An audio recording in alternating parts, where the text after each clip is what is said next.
Question है, व्यक्तिगत सत्याग्रह के लिए विनोबा भावे को प्रथम सत्याग्रही चुना गया था, तो जो दूसरे सत्याग्रही थे वो कौन थे? Option A doctor Rajendra Prasad, B Pandit Jawaharlal Nehru, C C Rajagopalachari, D Sardar Vallabhbhai Patel. जो सही आंसर है वो है बी पंडित जवाहरलाल नेहरू। गांधी जी ने जो है वो 17 अक्टूबर 1940 को व्यक्तिगत सत्याग्रह आंदोलन शुरू किया था। यह जो है एक तरह का व्यक्तिगत सविनय अवज्ञा आंदोलन था। इस आंदोलन में जो है पहले सत्याग्रही जो थे वो विनोबा भावे थे। उन्होंने 17 अक्टूबर 1940 को सत्याग्रह पवनार से शुरू किया था, और दूसरे सत्याग्रही जो थे वो जवाहरलाल नेहरू थे।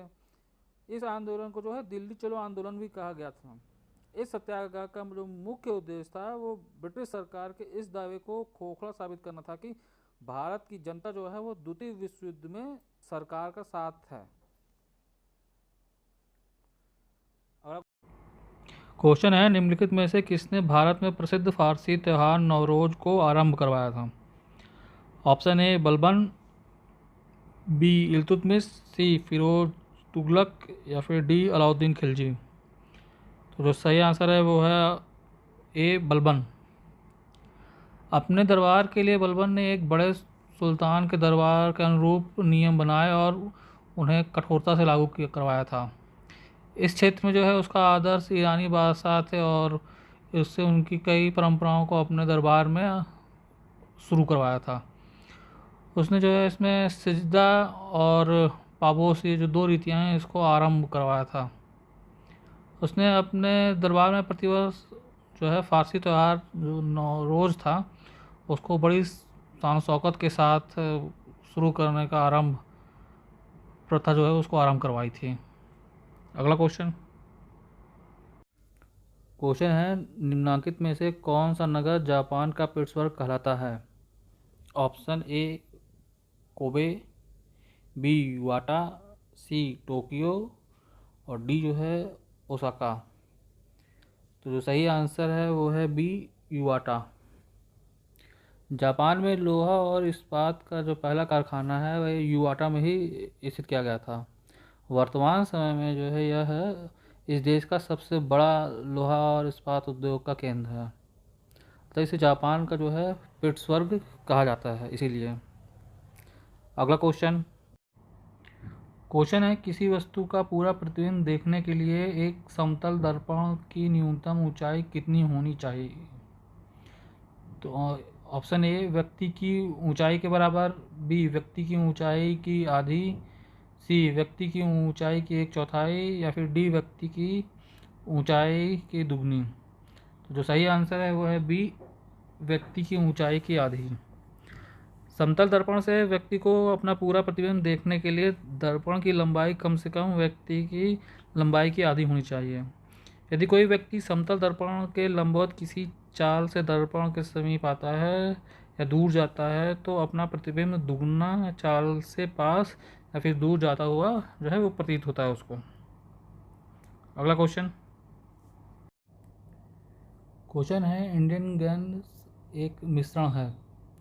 ऑप्शन ए ब्यूटेन और हाइड्रोजन का, बी ब्यूटेन और ऑक्सीजन का, सी ब्यूटेन और प्रोपेन का, और फिर डी मेथेन एवं ऑक्सीजन का।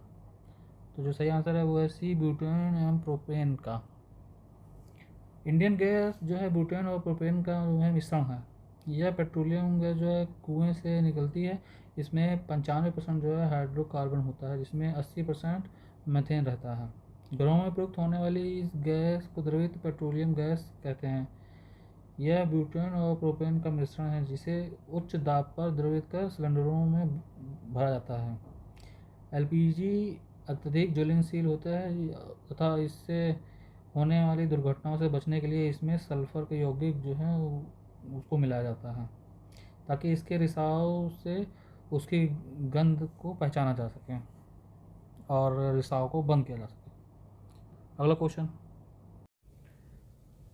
है, निम्न आंदोलनों में से किस एक के साथ अरुणा आसफ अली का संबंध भूमिगत कार्यकलापों के महिला संगठनकर्ता के रूप में था? ऑप्शन ए सविनय अवज्ञा आंदोलन, बी असहयोग आंदोलन, सी भारत छोड़ो आंदोलन, या फिर डी स्वदेशी आंदोलन। तो जो सही आंसर है वो है सी भारत छोड़ो आंदोलन। मौलाना अशरफ अली जो हैं वो 1942 के भारत छोड़ो आंदोलन के दौरान भूमिगत कार्यकलापों की महिला संगठनकर्ता के रूप में कार्य किया था। इनका जो मूल नाम था वो अरुणा गांगुली था। सविनय अवज्ञा आंदोलन के दौरान 1930 ईस्वी में वो पहली बार जो है ये जेल गई थी। और 1942 ईस्वी में जो है वे मुंबई के ग्वालियर टैंक मैदान में पुलिस को चुनौती देकर झंडा फहराया था और उसके बाद भूमिगत हो गई थी। 1947 में भूमिगत जीवन से बाहर आने के पश्चात उन्होंने जो है 1947 ईस्वी में दिल्ली प्रदेश कांग्रेस कमेटी की जो अध्यक्ष चुनी गई थी। और 1958 में वो दिल्ली की पहली मेयर थी। उन्हें जो है लेनिन शांति पुरस्कार से भी जो है बाद में सम्मानित किया गया था। क्वेश्चन है, निम्न में से कौन सा एक स्थान सबसे कम वर्षा प्राप्त करता है? Option A Bikaner, B Leh, C Jodhpur या फिर डी जैसलमेर। तो राइट आंसर है वो है बी लेह। भारत में सबसे कम वर्षा जो है वो लेह में होती है। ये जो है 9.2 सेंटीमीटर लगभग है। राजस्थान में सबसे कम वर्षा जो जैसलमेर में 10 सेंटीमीटर होती है, वही बीकानेर में 24 सेंटीमीटर होती है। अतः इससे स्पष्ट है कि लेह जो है भारत में सबसे कम वर्षा वाला स्थान है। अगला क्वेश्चन है, डॉक्टरों द्वारा मरीजों के उदर के अंदर का परीक्षण एंडोस्कोप द्वारा किया जाता है, जो निम्न में से किस सिद्धांत पर कार्य करता है? ऑप्शन ए प्रकाश के परावर्तन, बी प्रकाश के विसर्जन, सी प्रकाश के सकल आंतरिक परावर्तन या फिर डी प्रकाश के अपवर्तन। तो सही आंसर है वो है सी प्रकाश के सकल आंतरिक परावर्तन। एंडोस्कोपिक जो है एक चिकित्सीय प्रक्रिया है जिसमें व्यक्ति के आंतरिक अंगों का परीक्षण एंडोस्कोप द्वारा किया जाता है। एंडोस्कोप में जो है मुख्यतः फाइबर ऑप्टिकल तकनीक का प्रयोग किया जाता है। यह जो है पूर्ण आंतरिक परावर्तन के सिद्धांत पर कार्य करता है। अगला क्वेश्चन है, अति गहरी महासागरीय द्रोणियाँ कहाँ पाई जाती हैं?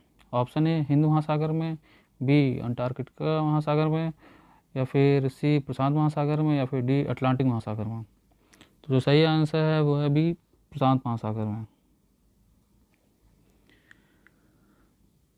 गहरी जो महासागरीय द्रोणियाँ हैं वो प्रशांत महासागर में पाई जाती हैं।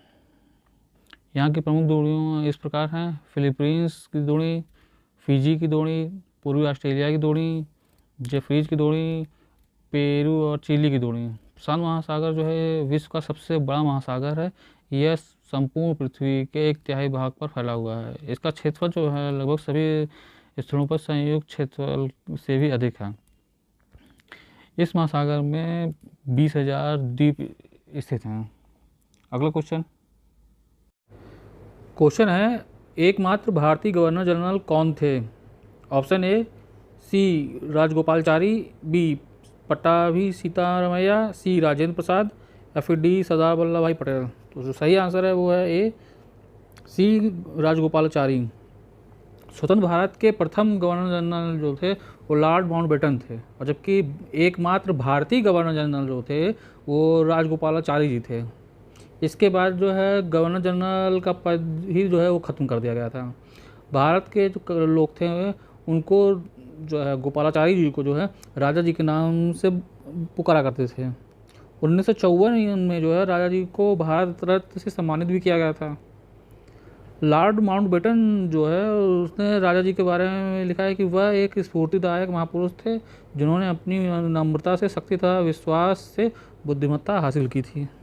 काफ़ी बड़ी बात जाते जाते माउंटबेटन ने किया था।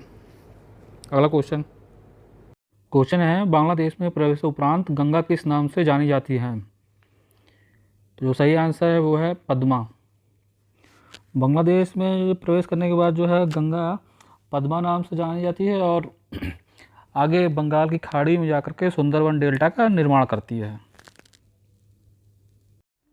क्वेश्चन है, सांप्रदायिक पंचायत का जनक कौन था? Option A lord Linlithgow, C lord Irwin, B lord Reading या फिर डी रेडमे मैकडोनाल्ड। तो जो सही आंसर है वो है रेडमे मैकडोनाल्ड। अगस्त 1932 में ब्रिटिश प्रधानमंत्री मैकडोनाल्ड ने जो है सांप्रदायिक पंचायत की घोषणा की, जिसमें दलित वर्ग के लिए पृथक प्रतिनिधित्व का प्रावधान रखा गया था।